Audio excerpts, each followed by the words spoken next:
Hello guys, in today's video I'm going to show you how to redirect your GoDaddy domain to another website. So when you are on GoDaddy, you're going to click your those arrow and you're going to click My Products. When you are here on GoDaddy, you want to see your domains and you want to click Manage.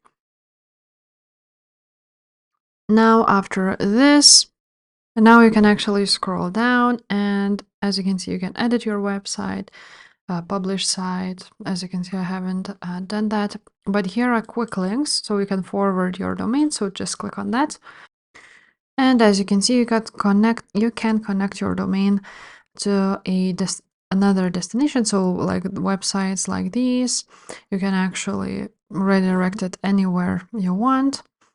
So, and at the bottom, you can see forward to any site. So we can actually, for the sake of this video, forward it to, for example, my YouTube channel. So I'm just gonna copy it and go back here and paste it.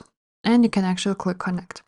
Now the instructions are, this may take a few minutes, and when the user will go to this, it will redirect them to the YouTube channel. Now click connect domain. And as you can see, it's loading, and that's it. Your forwarding was added. And if this video was helpful, please leave a like, subscribe to this channel, and I will see you next time. Bye.